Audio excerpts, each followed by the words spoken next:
Jai Hind everyone, welcome back Warriors of India. Today we dive deeper into atom. तो पिछला जो lecture था हमने उसमें जो है मोल्स के बारे में पढ़ा था। तो ये जो लेसन है उसका जो सेकंड लेक्चर है स्ट्रक्चर ऑफ एटम का, ये हम देखेंगे। मेरा हैंड रिटन नोट्स के जो है इसमें काम आएगा। हैंड रिटन नोट्स के साथ हम आगे का जो है स्टडी करेंगे। तो स्ट्रक्चर ऑफ एटम के बारे में जो सबसे पहले देख लेते हैं क्या है इसमें जो है स्ट्रक्चर ऑफ एटम में।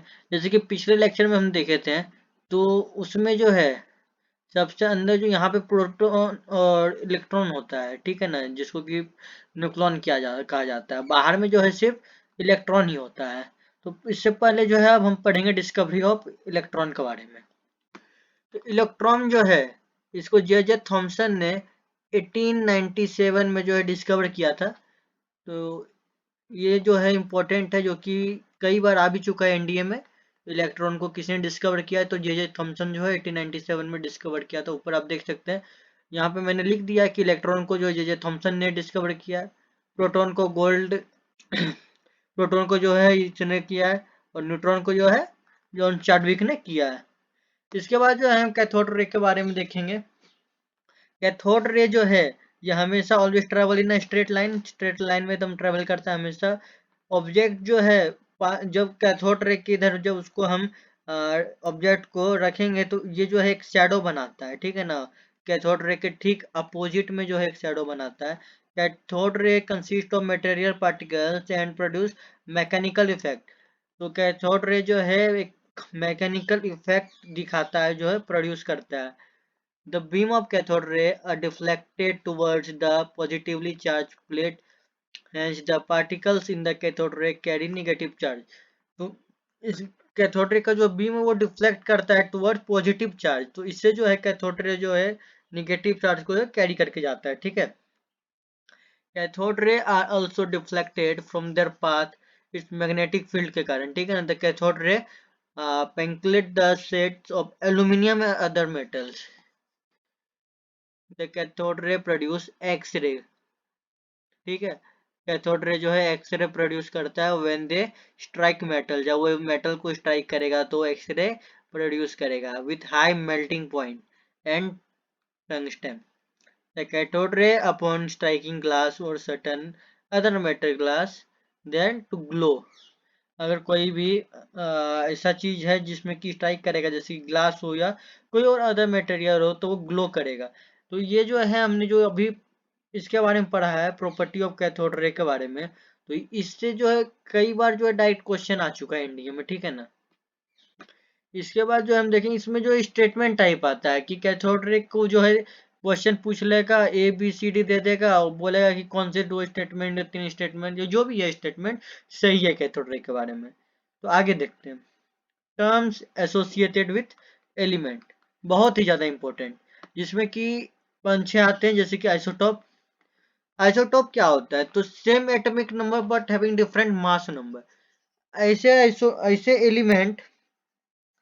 ऐसे एलिमेंट जिसके पास सेम एटॉमिक नंबर हो पर डिफरेंट एटॉमिक मास नंबर हो, तो उसको क्या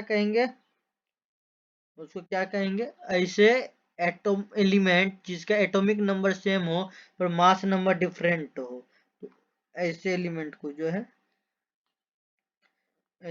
को जो है हम आइसोटॉप कहते हैं, ठीक है। तो इसमें जो है जैसे कि आप देख सकते हैं कार्बन के बारे में। जैसे कि कार्बन कार्बन क्या होता है, 612 612। इसका जो है और आता है जिसको बोलते हैं 614। तो कार्बन के जो टोटल दो आइसोटॉप है, देख सकते हैं एटॉमिक नंबर सेम है but having different mass number, ठीक है। तो इसी को जो आइसोटॉप कहा जाता है। Isobars, element having same mass number, यहाँ पे देख सकते हैं सेम मास नंबर है पर एटॉमिक नंबर जो है इसमें डिफरेंट होगा, ठीक है। इसमें जो है एटॉमिक नंबर डिफरेंट होगा। जैसे कि जैसे जैसे कि Cl40, Ar40 अर्गन, फिर पोटेशियम हो जाएगा 40, कैल्शियम हो जाएगा 40। अब देख रहे इसका जो है क्लोरीन का, आर्गन का, पोटेशियम का और कैल्शियम का, इसका मास नंबर सेम है तो आप जब देखिएगा तो हर एक का एटॉमिक नंबर जो है ये डिफरेंट आएगा, ठीक है। तो इसी को जो है आइसोबार्स कहा जाता है। फिर आता है isotone, element having same number of neutron. ऐसे एलिमेंट जिसके पास सेम नंबर ऑफ न्यूट्रॉन्स होता है उसको जो है हम बोलते हैं आइसोटोन। अब जैसे कि क्या होगा, जैसे कि क्लोरीन 37, क्लोरीन 37, आर्गन 38, पोटेशियम 39, ये सबके पास जो सेम नंबर न्यूट्रॉन्स होते हैं, ठीक है। इसी को आइसोटोन कहा जाता है, having same number of neutron. Iso electronic, element having same number of electron. ऐसे एलिमेंट जिसके पास सेम नंबर ऑफ इलेक्ट्रॉन होते हैं उसको जो है हम बोलते हैं, इसको क्या बोलेंगे, आइसो इलेक्ट्रॉनिक। जैसे जैसे कि ये O है, ऑक्सीजन, सोडियम, मैग्नीशियम। तो इसमें देख सकते हैं, इसमें जैसे कि दिया गया है, तो जिसके पास जो है सेम नंबर ऑफ इलेक्ट्रॉन होगा वो जो है आइसो इलेक्ट्रॉनिक कहा जाता है, ठीक है। इसके बाद देखते हैं isoster, species having same number of atom and electron. उसको जो है हम क्या बोलेंगे, उसको हम बोलेंगे आइसोस्टर। जैसे जैसे N2, NCO, ये दोनों के पास जो है 14 नंबर ऑफ वैलेंस इलेक्ट्रॉन है। आइसोस्टर उसी को कहा जाता है जिसके पास same number of atom and electron होता है। Isodiapher, element having same number of n minus p. Neutron और प्रोटॉन को जब हम माइनस करेंगे जो आंसर आएगा उसी को आइसोडाइपर कहेंगे। Paramagnetic, specific species having non zero unpaired electron.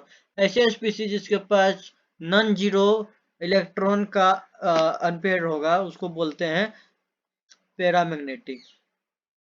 उसके बाद है diamagnetic, species having zero unpaired electron. ऐसे स्पीसीज जिसके पास zero number of unpaired electron होते हैं उसको डायमैग्नेटिक कहते हैं। तो ये कुछ 8 टर्म्स थे जो कि बहुत ही ज्यादा इंपॉर्टेंट है, इससे हर बार एनडीए में एक ना एक क्वेश्चन आता ही आता है। तो ये जो चीजें थे, उसके बाद जो आ जाता है लाइट। लाइट के बारे में जो है हम नेक्स्ट लेक्चर में पढ़ेंगे, अभी के लिए जो इतना काफी है। जितना कम पढ़ेंगे उतना ठीक है, जितना पढ़ेंगे उतना बस दिमाग में रहना चाहिए। तो ये अभी हमने पढ़ा है, ये कुछ 8 टर्म पढ़ लिए हमने एसोसिएट एलिमेंट से। उसके बाद जो हमने कैथोड रे के बारे में पढ़ लिया है, कैथोड रे के बाद डिस्कवरी पढ़ लिया था इलेक्ट्रॉन का हमने। और यहाँ पे जो ये 3 चीज थे, तो ये जो है बहुत ही ज्यादा इंपॉर्टेंट है। तो नेक्स्ट लेक्चर जो उसमें हम लाइट के बारे में और क्वांटम नंबर के बारे में देखेंगे। तो आज के लिए इतना ही, तब तक के लिए बने रहिए और कमेंट करके आप जरूर बताइएगा कि लेक्चर कैसा लग रहा है। धन्यवाद।